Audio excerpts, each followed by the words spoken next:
want to hear a really wild stat, though? Yeah. We are at 193 countries, I believe we are number 3 in gun violence. Okay? But if you were to take the 5 cities where there is the most gun violence, Chicago, Philly, I think Houston, Chicago, Philly, Detroit. St. I Louis. don't know if it's LA, but I think it is LA. Just sheer numbers. Yep. LA. So it's all these cities. If you were to take out the cities and they all have the strictest gun controls. So it's St. Louis, Detroit, it's Chicago, it's Philadelphia, and I think it's Los Angeles. And they have the strongest, the very, very tight gun laws. Keep in mind they are blue, I'm just saying, not, but if you were to take them out of the equation, we would not be the third, we would be the 189th. Wow. That's pretty significant. The U.S. Commerce Department halts all export licenses for firearms for 90 days.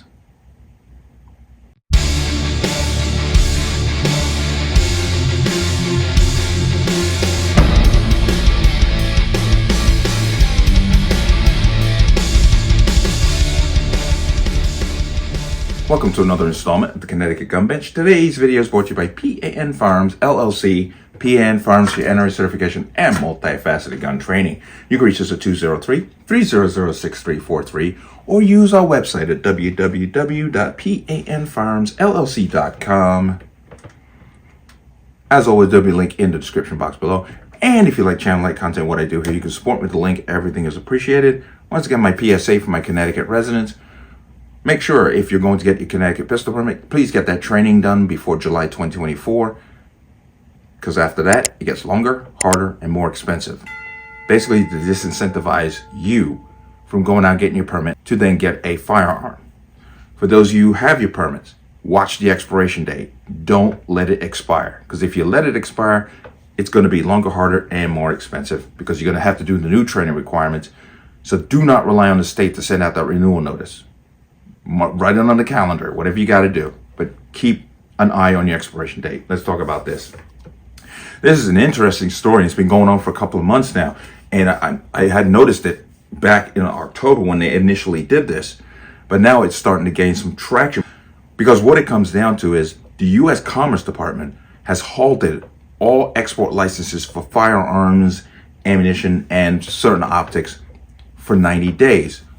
These are items that are for civilian use. So anything that a gun company manufacturer wants to send out of the country, the Commerce Department is basically saying no for 90 days. I want to come into here. This is Reuters, but U.S. halt exports of most civilian firearms for 90 days.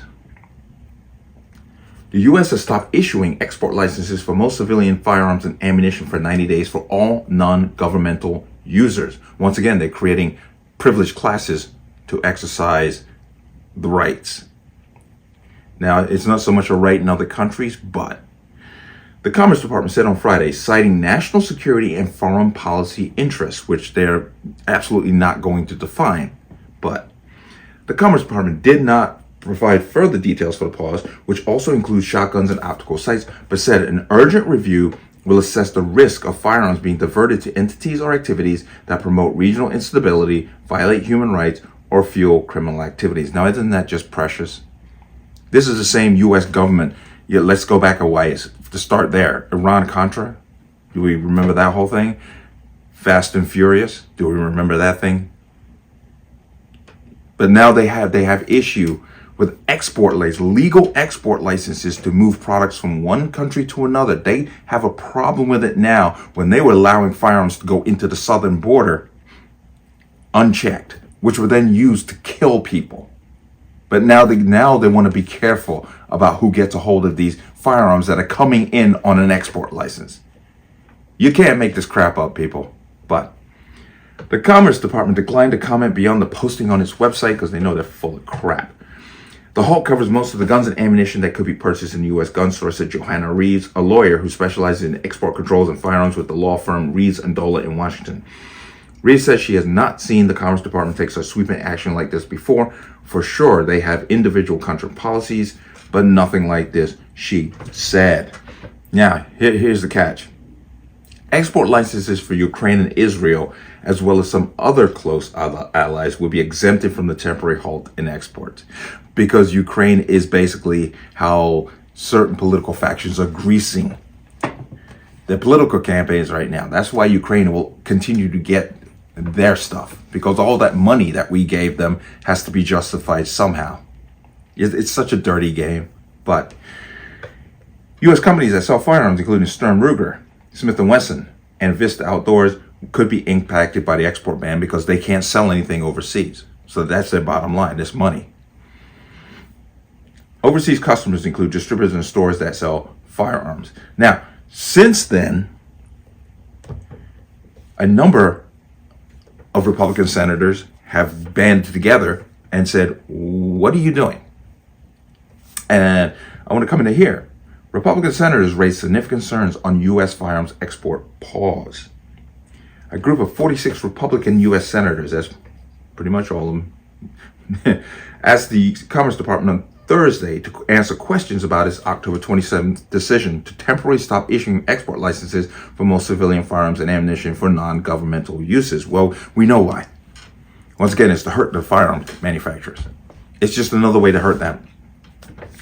The letter, signed by Senators Ted Budd, Mitch McConnell, John Thune, and others, said they had significant concerns about the justifications for and ramifications of this pause, and said it puts at stake U.S. commercial and economic interests, and that's why they do it. Commercial and economic interests. They're trying to hurt the gun companies. It's very simple. I don't know why they have to ask. As well as U.S. national security and foreign policy. The Commerce Department's 90-day pause has some exemptions, including export licenses for Ukraine and Israel, as I pointed out, and I told you why that is, because they have to justify all the money that they're giving to these countries. Let me come out, stop for a minute, because I have to explain something, because some people don't, I don't know if you don't get it or you do get it. Maybe you do, don't know. All that money they gave to Ukraine, a majority of it didn't go to Ukraine. What happened was a majority of the money went to munitions manufacturers in the U.S. Raytheon, Lockheed, so forth and Pratt & Whitney, so forth and so on. They got a chunk of that money to make the arms that then went to Ukraine. So that money basically went to them. It didn't really go to Ukraine. It went to the, ammunition manufacturers and the arms manufacturers. And they turn around and support Democrats. I said that quietly. Democrats. That's how the money laundering scheme went on. That's why they're not going to halt anything going to Ukraine and Israel. Because somebody's getting their freaking backside washed by the dirty money that's coming from this. But I'm going to go ahead and come down to here. We are concerned the unmet demand created by this action will promote opportunities for less scrupulous professional or conscientious sources of supply to fill the void. Yeah, like Russia, like China. Thereby strengthening illicit arms markets, the senators wrote. They cited an industry association estimate of a direct cost of at least $89 million from the 90-day pause and at least $238 million annually if permanent. Who does that hurt? The firearm manufacturers. The ones that make firearms for the general public. Let me come out of here. So there it is. That's the next move by the Biden administration to hurt the Second Amendment, because ultimately that's what it's going to do. You bankrupt the firearms manufacturers through lawsuits, through misuse of their products. You prevent them from selling ammunition and firearms overseas, which hurts, once again, the firearm manufacturers. He's hoping that they will start to throw their hands up and say, screw it, we're not doing this anymore. That's why they have this pause. It has nothing to do with national security. It has nothing to do with foreign policy. And it's just funny that they would even breathe the words unscrupulous people getting a hold of these items when we have a government that has illegally shipped firearms to other countries that have been used unscrupulously by people who are wicked. But no need to point that out. So let's see what happens going forward if they're going to make this a yearly thing, or they're going to take 90 days every year and pause export licenses, which will hurt, you saw the numbers, will hurt the gun manufacturers. But that's the plan. That's the goal. That's what it's for. But let me know what you think. As always, you can leave your comments in the comment section below. And as always, any statements of violence or statements that lead to violence will be removed. Please like, share, comment, subscribe. Don't forget to hit that notification bell so you're notified the next time a video goes live.